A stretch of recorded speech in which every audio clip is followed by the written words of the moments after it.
I should do. That is right. So there you are, partitioning. Yeah? You're partitioning a verb. You're trying to give it a beginning, which is you as the doer, and an end, the you that you've done yourself into. So there's the verbing that's constantly available at all times, the undercurrent called existence or being, and our mind's interpretation is, all right, I'm going to stick myself in front of a part of that verb. I'm going to edit life and stick myself in as a noun, and I'm going to live from the assumption I'm the doer of this verb. I'm the haver of this verb. I'm living, I'm hearing, I'm feeling, I'm tasting, I'm touching, and I'm specially thinking about it all. I. But this is like an insertion or a tying in or editing a little bit of a film that it's not so. Yeah. There is no noun in living. There's just verbing. We stick a noun in there, name and form, Michael or Paul, body, all these ideas. And so now, and then we interpret, we just jump in the river of verbing, and we interpret it as if that's where the river started. I did this. I heard this. I felt this. So now, how we interpret the river is that it began and ends here. I'm the Alpha and the Omega of the river, and I'm the doer and haver of all things that are done and have here.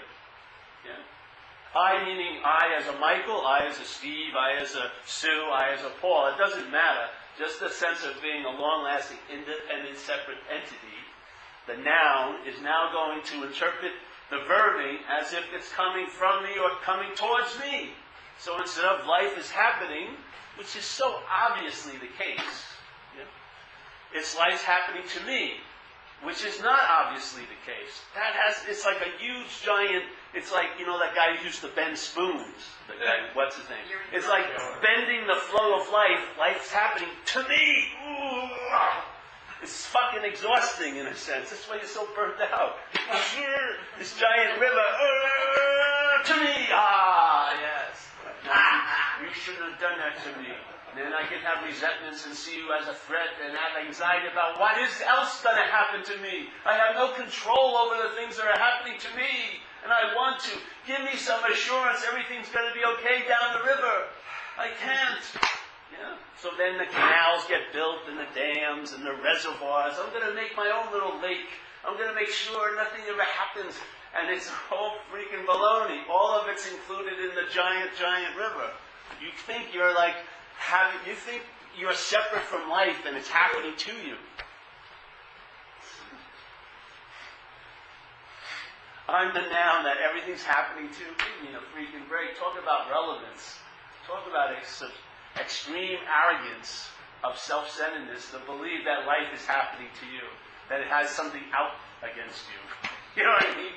It's like, it's bending its whole intent, which is happening to you. Yeah. You know, what an incredible amount of arrogance of mind to believe you're that important. So when that noun gets inserted into the verb, instead of life being seen as happening, it's happening to you now. Then you start seeing all of the verbing of life as if it's happening to you as the noun, or that it's not happening to you, which you want to happen to me. It's happening to another noun.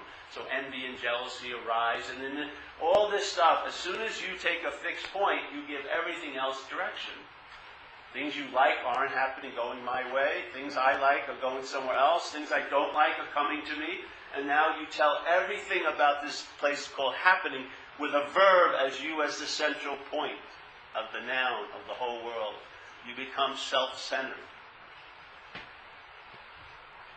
And then the interpretation is based on that center called self. So you're interpreting life from a false center. And you don't understand why you're so confused. You can't see a verb because you're seeing it with a noun way of looking. Yeah? You're thinking that you're putting... A noun cannot get the sense of a verb. It can't. It can read all the books it wants to. It can think it does things to feel like it was a verb for that time. When I jumped out of that plane, I felt like a verb. Or when I caught that wave, I felt like a verb. But it always reasserts itself of being a noun. So now all the things of feeling like a verb become an experience the noun had. The noun is Sue, this historical action figure. So now, all the verbing in life, which we're dying to have an experience of, but we get the exact opposite. Once we claim the experience, it reinforces the idea of being a noun. And so you're truly missing the verbness of life. That's what you're aching for. And so what unfortunately we're saddled with this way of looking of self-centeredness, or name and form, and so we set out looking for the elan vital of life, or the verb of life, but as a noun. So we try to acquire experiences, verbings, lovings and jumpings and swimmings and surfings and acquiring and having, with the hopes that some of that verbness will rub off on us and we'll feel more like a verb, but as a noun. All this body, these old ideas, which are very old. These old ideas haven't verbed in a long time.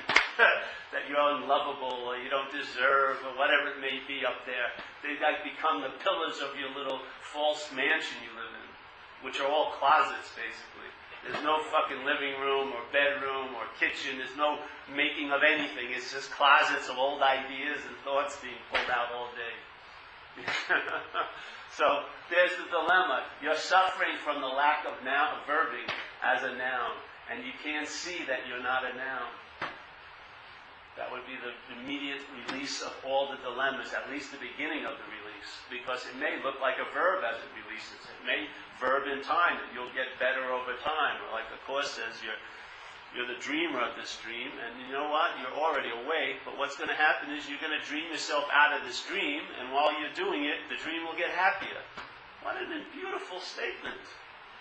You're dreaming yourself out of this dream of being a noun, and as you are dreaming yourself out of this nounness of Paul and all this, your life will get happier the more and more you drop into the verbing of it. Yes, it's that freaking simple. But not as a noun. A noun can only do a verb. Yes? Only to not do it. Yes? A noun isn't running, it's the one who runs, yes?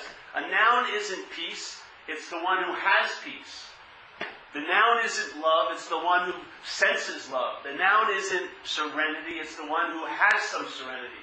Only to lose it, because if you have something, you can lose it. The noun cannot get the sense of peace, because peace is a living movement, not a stagnant thing you've acquired or achieved or captured. You don't have a little place on your mantle. Oh, there's the peace from 2007. I was practicing meditation for 8 months. I finally got some. There it is. Check it out. Caught at the Vipassana Temple, Bangkok, Thailand, 2008. Peace. Right. Where's my fear? Well, I got tons. Let me show you the fear. I've acquired a lot of fear. Come on in. No. I got my own fear little closet there. See? This whole idea of being a noun is what's fucking you. Literally. What happens with a noun? Life gets interpreted, and you become a storage unit for the mind's interpretation of life. So you're not experiencing a living moment, you're experiencing or rehashing an old moment. That's what it does. You live from memory. Old thoughts, old feelings, old whatever ideas are just rehashed over and over and over again. The interpretation is constantly presented to override the fact of the livingness of life. Yeah? So therefore, you believe, as a noun, the best you can do is have had an experience. You cannot be that in which you felt you experienced it. So an epiphany happens in one's life, and you get a really incredible example of really the flavor of what's going on here. And immediately the head, when it gets over, an epiphany is a nice, almost knockout blow to the selfing, if you ever noticed. It startles it into submission. But the selfing goes down to its corner, some water gets thrown on it, it goes, oh, I had the experience. That epiphany was an experience I had. And it wins at the threshold of defeat. It pulls out the victory. It claims it. And then you sign up for another 50 rounds of fighting. You become the spiritual champ. You had the big epiphany. You become a spiritual champ. The epiphany is pure verbing. That's what it is. It's pure verbing, unadulterated by a noun. You get a sense of it, yes? The noun arises and goes, I, as the noun, had this experience called an epiphany. As soon as, if you notice, if you've ever been in an epiphany, if you could actually watch what happens, usually the epiphany ends when this thing arises.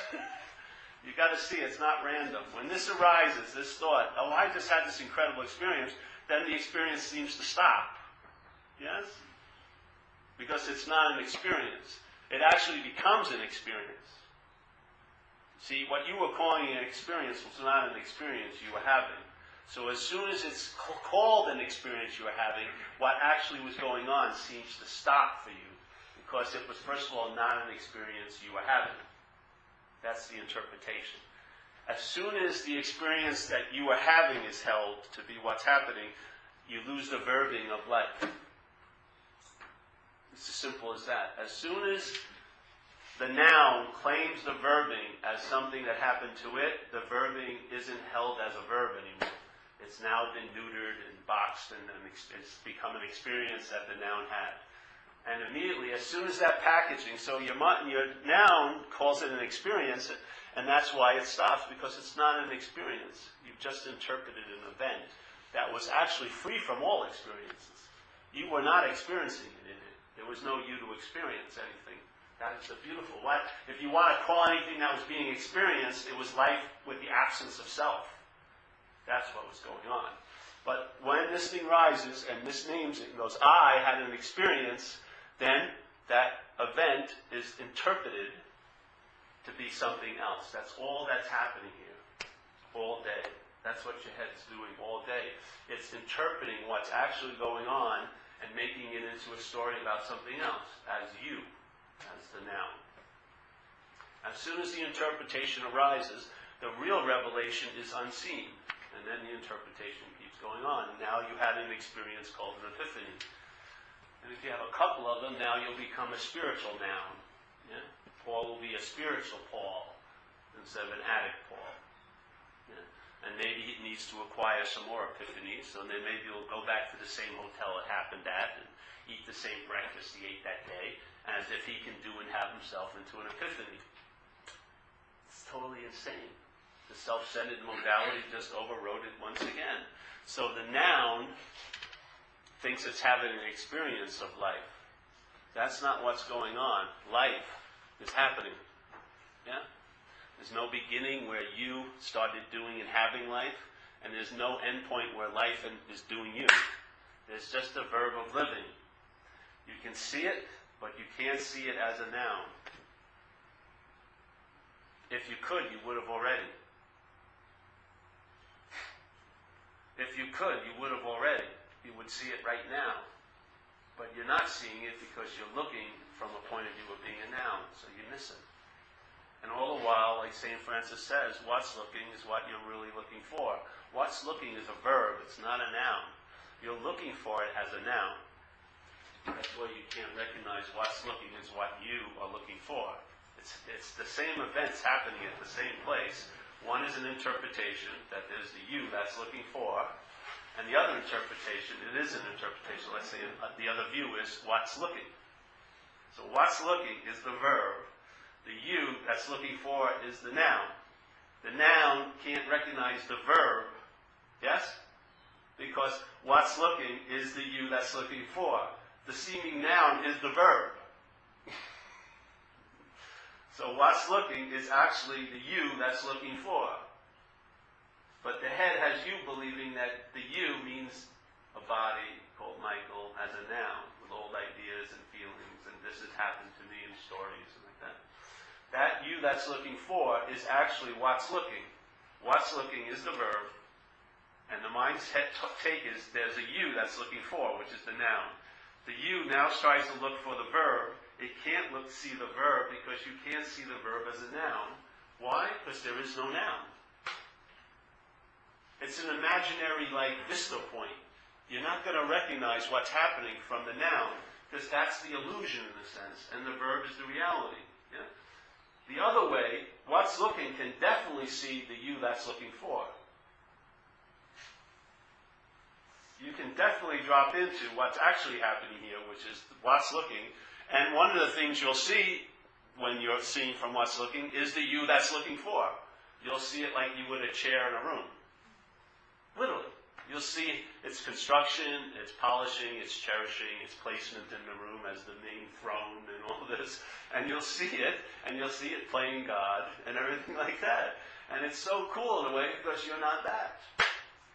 That's like sort of the unspoken proclamation. The verbing doesn't have to say I'm not that, because that would be a noun saying I'm not that. The verbing is living I'm not that. Yeah? So it's prior to having to say anything. So from the verb, from the what's looking, it's a recognition of the you that's looking for I'm not that. It's not like any thought process or any practice. It's just ding, ding. And obviously, in the verbing, it doesn't stop. There's not a place where it stops. Yes? In other words, awareness is a verb, or beingness is being. It's not wasing or willing. There's being. And presence is the same thing. There is not a past in presence, nor is there the future of presence. There's presence.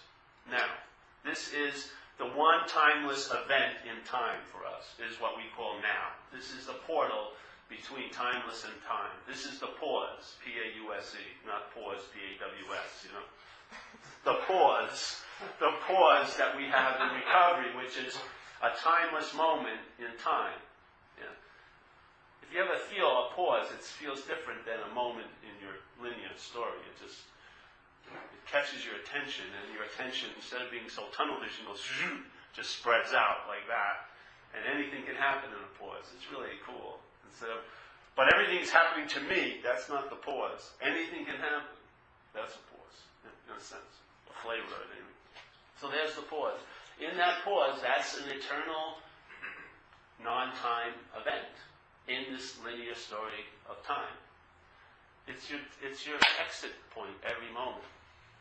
Yeah? The pause, to me, is the beingness is what you would call I am. So I am what? Well, the feeling of I am is you're on. And how do you get to know you're on? Because of conscious contact. Yeah? So you're feeling, seeing, tasting, touching, smelling, and actually witnessing thoughts. You're seeing thoughts like the mind sees thoughts like an eye sees birds. Yeah? So you're seeing thoughts. So that's conscious contact. Right there is the pause. Then the mind's reaction to conscious contact is I am seeing, I am feeling, I am tasting, I am touching, I am smelling, I am thinking. Yes? So you can see the mind's major method of movement is claiming. So there's the conscious contact. So there's life, and mind claims life because life is the living of it. Yeah? It's the conscious contact, smelling, feeling, tasting, touching, feeling, or smelling, or hearing, and the thinking. That is what we call life. Yeah? So life is happening, conscious contact. You're conscious of it, yeah? By smelling, feeling, tasting, touching, whatever, hearing. You're conscious of it. That's the conscious contact. Then the head reacts to that, and it says, I'm hearing that. So name and form become very important. Instead of the seeing or the verbing of it, it's who's hearing it and what they're hearing becomes most important. Yeah? Who's seeing and what they're seeing becomes more important than the seeing. Who's feeling and what they're feeling is more important than feeling. Yes? Yes, yes. So the conditional head has now claimed life, basically. That's what it's done. And it's not doing it every second, because you would be exhausted. You're going, I'm seeing, I'm feeling, I'm taking. You'd be so having to do so much. So there's this belief or this feeling that you're traveling as that you're the doer, the seer, the feeler, the hearer, the taster, the toucher, which also implies that you're the doer and haver of all your actions, yes? So the sense of being the doer of life, in other words, as if this act of seeing is doing, but in fact it's not doing at all, if you notice. If your eyes open and a bird flies by this window, you'll see it. There's no doing. I'm going to see this bird. Get me ready. I've been working out for months about seeing birds. I think I can really handle. Oh, there it is. That's right. I did it. No. Obviously, there was no doing involved, yeah? There's consciousness, the lens is pointed in a certain direction, a bird flies by, and you see. There's no doing involved in it. You're not the doer, you're not the seer, you're not the hearer, you're not the feeler, you're not the taster, you're not the toucher. This is a story by your head. Yes? It's actually you could call it a lullaby, but it's sort of nightmarish after a while. But it puts you to sleep to the fact that you're conscious contact. You forget. Yeah? So there it is, the conscious contact being claimed by the head. Yes? Feeling, seeing, feeling, tasting. So you have this belief that you're the seer, you're the hearer, you're the feeler, you're the taster. But even if you look at your own body, you can't even shit when you want to. Literally. I mean, I was on trains to India, and the last thing I wanted to do was shit, and I had no say in the matter. Because you didn't want to go to a bathroom in the train in India. But I was totally powerless over my bowel movements. Yes? Totally powerless over what I see, basically. I have tons of opinions why I shouldn't have seen it or this and that, but I'm powerless over what I see. If I'm looking a certain way, I'm going to see it. Ooh, I didn't want to see that, but I saw it. You don't have any power, really. It's hilarious that we try to exert so much power when we don't have any. I mean, you're not pumping your blood. If you did, you would have died. You would have forgotten this. Something would have become more important than pumping your blood. Your earth-shattering future event you're worried about. You'd be dead. If you ate a burrito 2 days ago, you would have forgotten it. It'd still be simmering in there. I'm going to take off the rest of the day and go to digest this burrito. I forgot it 2 days ago. No, everything's working pretty much involuntarily as this apparatus. Guess what? It's more than you can imagine. There's no doing and seeing, feeling, tasting, touching, and smelling, or thinking. You're not the doer of it. You're not the thinker of it. You are not the thinker of the thoughts. That is the mind's claiming thoughts that are being seen because you're awake, as you having something to do with it. And you download. What happens is a thought seen. A thought sees. You see it just like you would see a bird. A bird usually doesn't hover, unless it's a hummingbird, doesn't hover in the window for an hour, 3 hours looking at you. It goes, it's birding, it's flying and doing whatever. But here's a thought comes in. You see the thought. But how you see it is I'm the thinker of it. So this is my thought.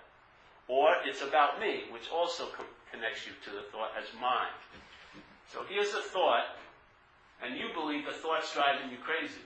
But in fact, it's the you that's driving you crazy through the thought. So there's the thought, then it's seen as yours, and so it becomes my. The act of identification is the mine. I'm not talking about an event that happened years ago. I'm saying every moment, this is what's occurring here. So the thought goes by, and it's held as my thought. That my connects it to the file system called Paul. Paul has a lot of files about Paul, about life, about others other than Paul, a lot of things. Young Paul, old Paul, the parents of Paul, the school children with Paul, whatever. And as soon as the thought becomes my thought, this file drags up some old ideas and downloads it into the thought. So the bonding agent isn't the thought. You are the bonding agent. The bondage to self that we're asking to be relieved of is not applied from the outside onto you. You're the application. The glue is your belief in it. So now you're bound to that thought, and therefore the thought, instead of going, like its nature, starts going around you. Yes? You are the gravitational pull that keeps the thought, and then more thoughts encircle it. So now you're having lots of thoughts about you all day, and this is what's driving you crazy. But these thoughts, the gravitational pull is from the planet Paul, not the thoughts. And I'm saying one of the ways to look at it, there's a number of ways to look at it, but one way I'm attempting to throw out to you, because it's been my own experience, that if you question the idea of being that home planet called Paul or Sue, you will lose interest, yes? If you lose interest that you're that planet, you will lose interest in the thoughts about you as that planet, and you will free the thoughts from this gravitational orbit, and the thoughts will come and go. as they want, in a sense. Yes? Some have very good information. Hey, you could probably invent something one day with a good thought. But they're not meant to sort of... Yeah? So now, they're free. What happens is, this apparatus, instead of becoming a storage unit to all these old thoughts and old memories and old feelings, right? Because if you're reacting to life from memory, you've got to have a lot of memory banks. A lot of them. Because life is new every moment. And you have to read what's happening, not you, your apparatus, and then refer back to an old idea, a thought happened, or a thought. So you're constantly traveling very heavily because you've got all these old ideas, like we say in AA. The result will be nil unless you let go of all these old ideas. You have tons of old ideas, most especially about you. So you're now a storage unit, and that's the experience to the noun as traveling heavy.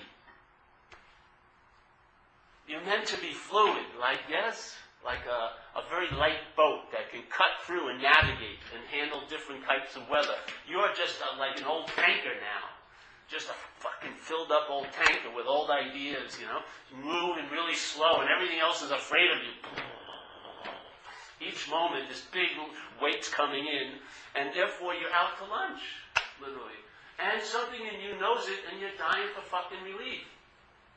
But what happens is, what do you go to seek the relief with? Your head, which is the problem. Self can't get out of self. The problem is identification as self, and then you go to the problem to ask it advice about how to get relief from it. The relief that it offers is part of the bondage to self.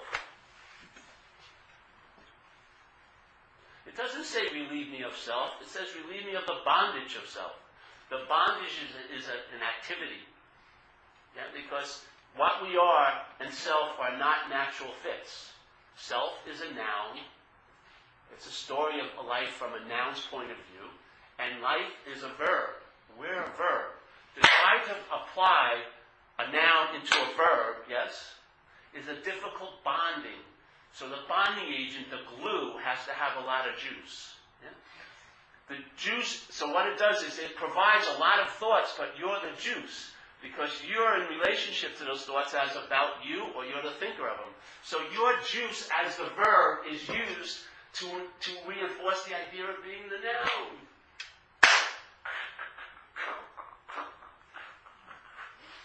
It's your juice that's binding you in the delusion of being a noun. Nothing outside has done it to you. That's the story of noun, that everything's happening outside to me. No. The verb has been hijacked, the energy and juice of the verb, and it's actually been hijacked to reinforce the sense of being the noun. So all day, every bit of conscious contact that's happening, your head is claiming it as you being the one who's in contact. So life itself is being exploited to imprison you in a way. The quality of conscious contact is being used by its interpretation to imprison you. In the what? In the prison of self. Now the beautiful thing is there isn't a real prison. Only there's a prison if there's a self. So the self, in a sense, is the prison. There isn't two things. There isn't a self that's in a prison. It's when you identify as self, that's the act of being imprisoned. Yes? When you realize you're not the self, you're free from the prison because it's not a noun. It's an act or a verb called imprisoning. Yeah? So constantly you're listening to all the thoughts in your noggin, and all your perceptions are seeing things as real and solid and separate out there. And this is a real place, and I'm real, and I know this to be true. That is the bonding agent to keep reinforcing the trance or the bondage to self. And it's causing you a lot of discomfort, obviously. Yet, the way we look for relief from the discomfort reinforces the dilemma, because we go to the problem seeking for advice. And you actually want to get relief for the self. You want everything to get better just as you are. Literally. We want everything just to get really great, but just as I am right now. You don't see the way you feel you are right now is the cause of why it doesn't seem to be great. we don't get it. We actually still think that I'm separate and totally distant from what's happening, and if just what's happening would ease up, I would be fine as this lovely noun called Paul. And all the other nouns would probably be much better off because I'd be happy as a noun. It is so delusional to look at life that way. You're missing the whole point. That's why it hasn't worked. You don't believe... You've tried every formula that self-centeredness has to offer. All you do is, you've done, me and you have lived every possibility self-centeredness has to offer. Everyone in this room, over and over again. We've gone over it, over and over. We call it the new turbocharged, the new and improved. It's in a different location. I'll go to Canada or somehow. But we've gone over every inch of self-centeredness. It's not there. Relief from self is not in self-centeredness. I'm telling you, you don't need to buy another map. It's arid. There's no relief there. We've gone through every inch of it. We've tried every possibility it has to offer. It's time to get off the dead horse. Stop trying to make it ride. It's not going anywhere.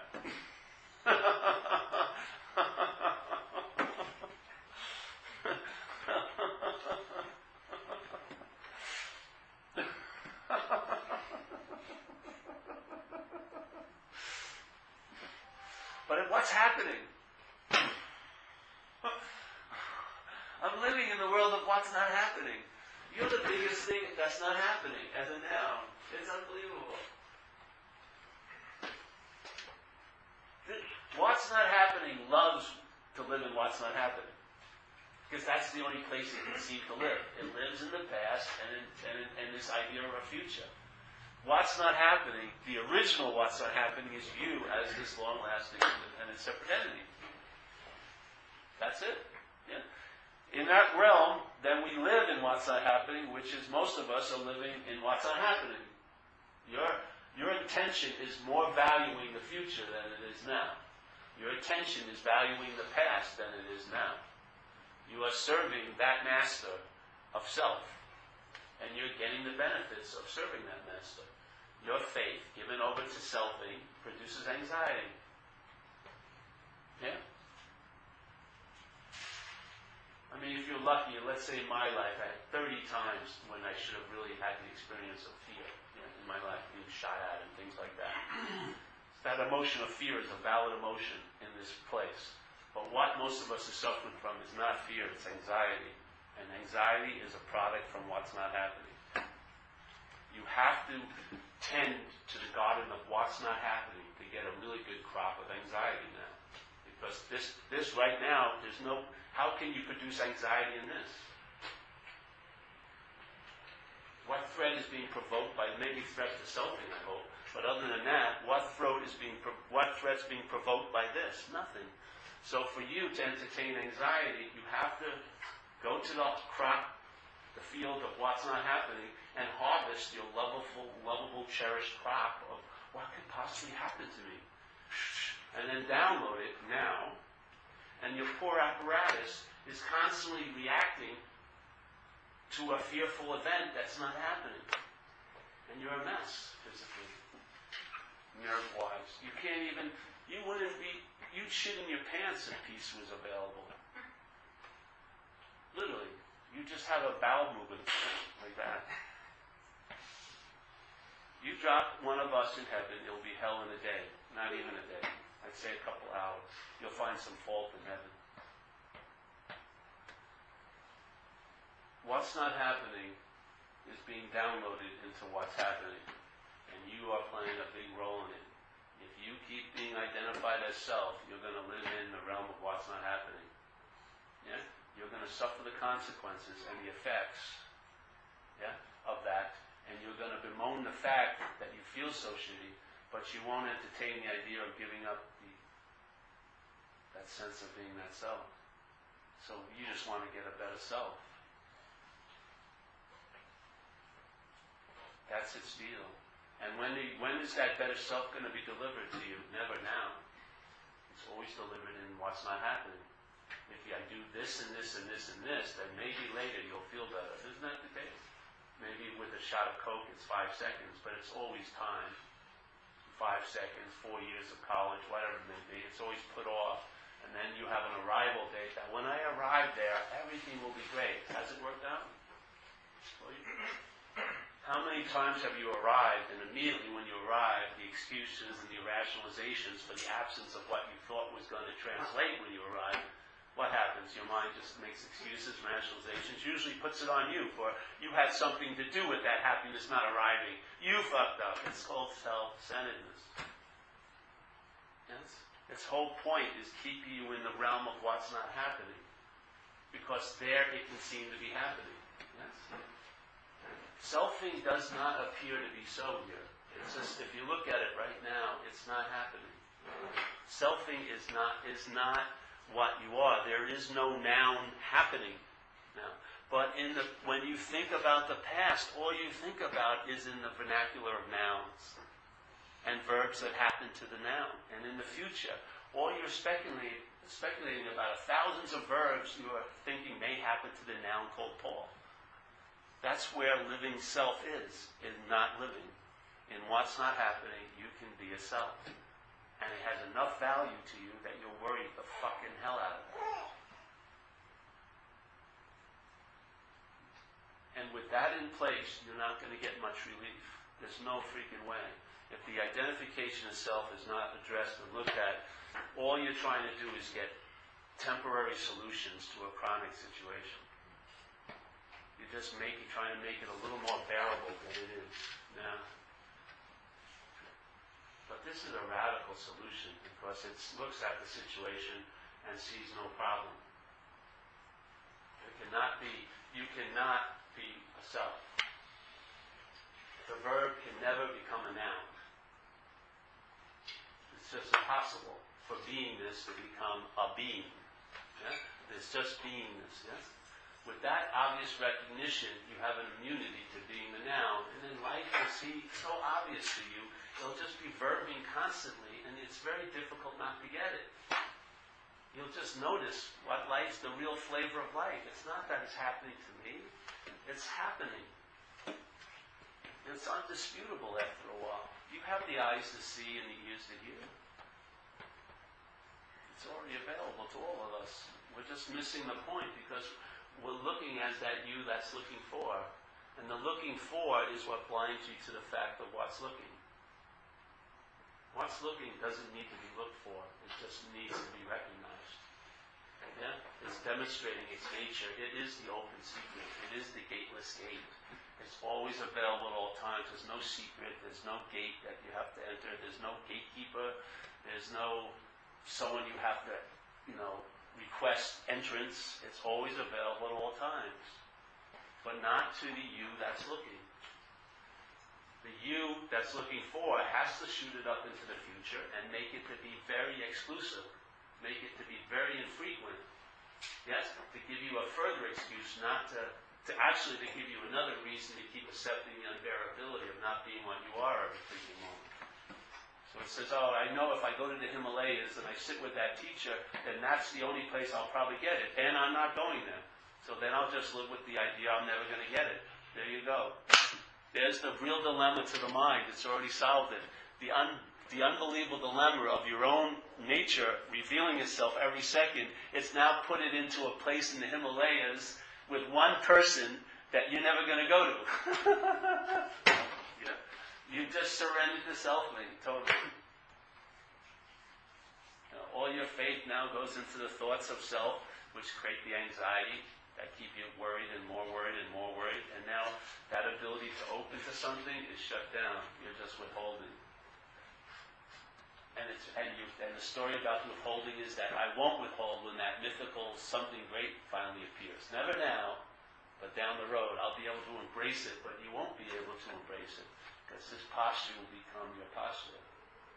Withholding yourself as a noun to the verb of living.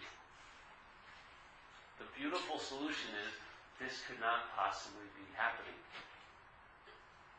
The best way to get out of anything is to realize you were never in it. You have not been in this problem I've been describing. That's the reason why I describe it. There is no way in hell that could ever possibly happen. That's the solution. If the solution is I was in self and I want to get out of self, that's a bigger problem. That is not the solution. Because you're verifying the first lie, which is that you were in self. You have never been in self, ever. There's just selfing that happens. And your attention has been hijacked, and you've been attending to it, and your ability to entertain and the power of your belief is that you can make it seem so. That's the power we are. We can entertain unbelievable stuff. Look at what we've done. We're entertaining separation right now. We're entertaining that I'm not the source of love, that somehow, or that it's never going to show up in my life by now. I've made that decision, or whatever, this and that. We're entertaining unbelievably. And our faith is unbelievably powerful. But you have to realize your ability to have faith is going to manifest here in what vehicle you put it in. I'll say it again. You and I have tons of faith. Tons of faith. Tons of faith. It's our potential.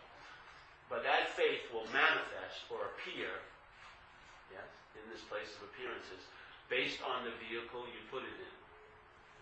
So most of us have been putting in our faith into self. Yeah?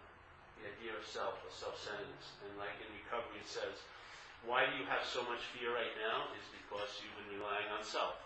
Yeah? And why is that you have so much fear? Because it's unreliable. So selfing is unreliable. So your faith, which would be one way of describing it, is reliance. Yeah? Your faith in self, yeah, is producing the anxiety that you're entertaining now. Faith given into self produces a crop, which is anxiety that you're dealing with now, as if it's real and solid, yet it comes from what's not happening. Same faith put into something that's infinite, when you start trusting or relying on something infinite, the same faith will cause an ease and comfort to be your dominant state now. Same faith, exact same energy. The energy is neutral. Here, in duality, it can appear one way or the other. I put the faith in a vehicle, reliance on self, and what that produces in my life is anxiety and rationales and excuses why I don't have what I really want, or why I can't embrace what I really want because of this, or something happened to me when I was young and I've been shut down. All this fucking hokey stories. Yeah? Same energy. Here's the reliance on trusting something infinite. Same energy put on here turns into an ease and comfort in your skin now, what I would call traveling lighter. Same energy. Entertaining the possibility that I'm a long-lasting, independent, separate now, that I'm in the world of separation, that this is real and solid, that things can hurt me, because this is the me I am, the body, and my feelings. Yeah, I've entertained it, voila, here's the world. Same ability to entertain, given over to this infinite power, let it manage how that's going to manifest for you. Yeah? Selfing, when it manages it, makes this world seem as real can be, constantly reinforcing its reality. Turn over that same energy to this, and this energy will now paint a new picture for you. It'll be as if you're a new something in a new world. Yeah? Here, your ability to give meaning to things or entertain. It matters what you entertain. If you give this ability to give meaning to over to self, you're going to get an interpretation of life based on self-centeredness. That's what we're suffering from. Most of us are an extreme example of it called alcoholism, but everyone's in self-centeredness. The same ability to give meaning to, turned over to something greater than self. Now that thing, or it's a no thing, or that, whatever you want to call it, energy, will now start giving your life new meaning. Yes? And you may like the meaning it gives your life better than the one the self's been given it. Who knows? I have. For me, I can travel lighter with the meaning it gives life than the old meaning I used to have given to it. Yeah? And all you are is a reaction or an expression of what's giving meaning through you.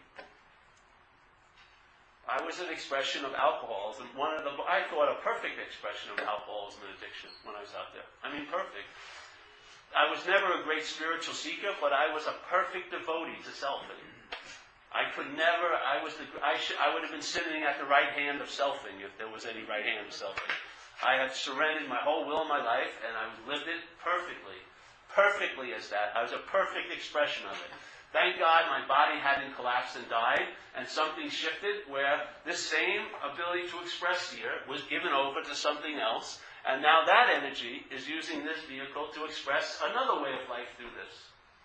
The vehicle is just like neutral in a sense. Whatever takes it over will be what dominates the expression of it. Yes? Now your conditioning makes you a trumpet or a saxophone or a violin. You can't get around that. But what can be played through a violin can be totally different, eh? Some guy can make a really irritating, scratchy sound, and some can be a beautiful symphony. Yeah? Your ability goes both ways in the huge spectrum of expression, but it's going to be based on what's giving your life, or what's giving this violin the meaning it has. Yeah? Now we've been in that orchestra pit of selfing for quite a while. Yes? The notes. The accompanying notes of my life were sirens and, bright lights going off and people in uniform beating on me like that. Now, that same apparatus is playing a nicer tune. Yes, I get to walk free. I don't have to be institutionalized. A lot of really nice, larger production value. But the ability to express is the exact same. Whatever I'm taken over by is going to express through this apparatus, yeah? Self-centeredness or reliance on something greater than self. Try it.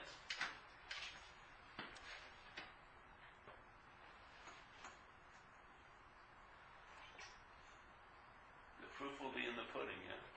The fruit is in the tree. It tells you what kind of tree. When you start traveling lighter, go for it. Open to it. It's a principle you've discovered. Let it apply over your whole life. It's not based on feelings or thought.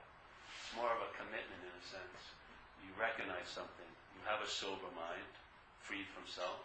You can recognize the unbelievable, unlimited possibility of being alive here. If you take that possibility and surrender it over to something called a power greater than self, that possibility, that violin will play some nice tunes probably. If you turn over to self, you probably can expect the same old, same old. Why wouldn't you? You take that snake in again, and you clothe it and feed it, it'll still bite you. That's its nature. It's not going to change its nature. Self is never going to be your ally. No fucking way. It's a parasite. That's its characteristics. It takes over the host. And it's a hostile takeover. We've all experienced it, haven't we? It's an extremely hostile takeover. This other takeover is much more benevolent, much more beautiful and calming. Yes. You have the choice in a sense.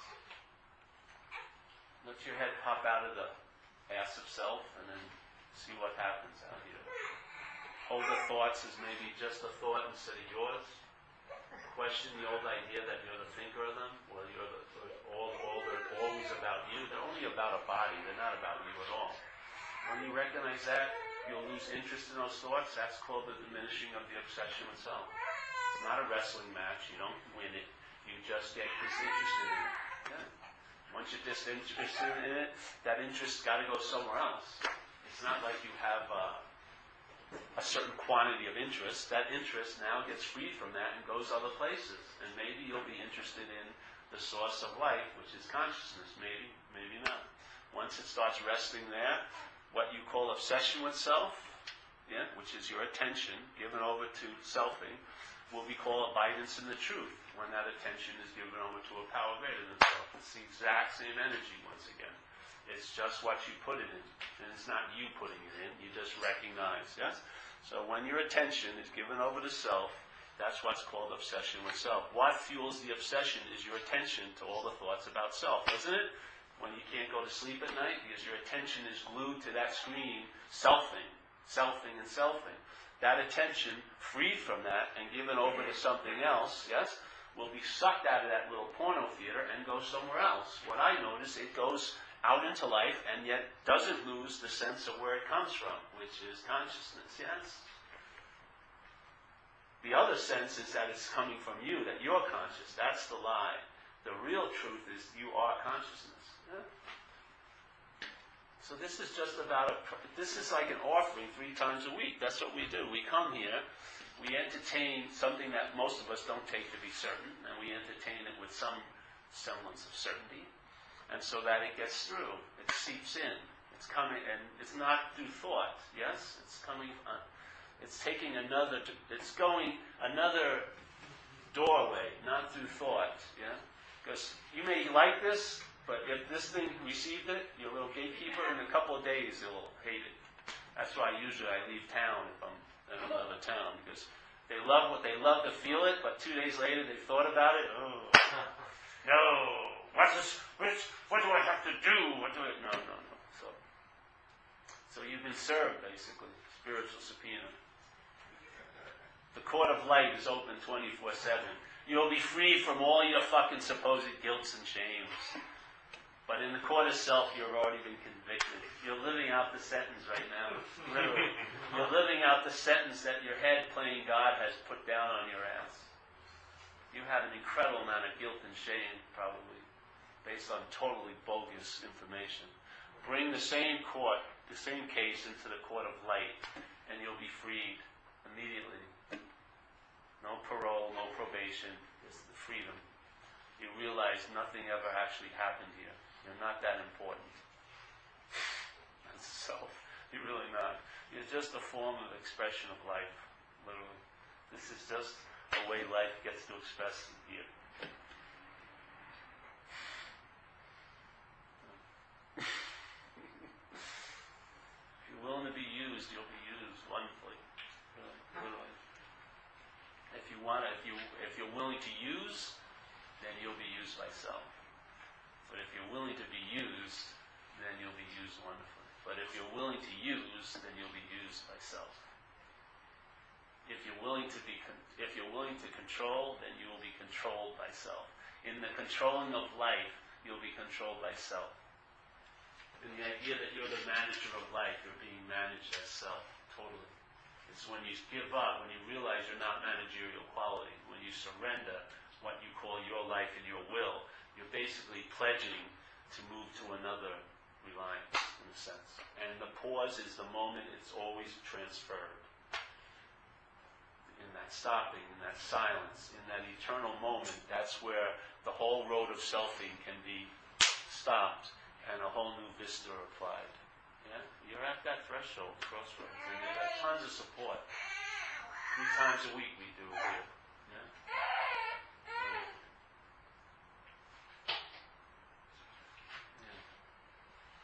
I'm getting on fire too, man. It's cooking me up royally. So you're getting the muffins right out of the oven, man. And they're going to keep coming. It's just unbelievable.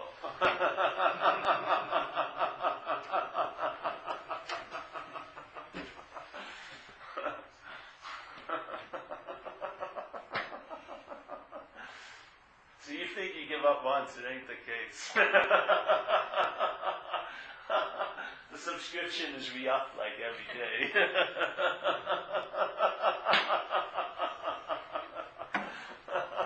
I've had enough. No, that ain't the case.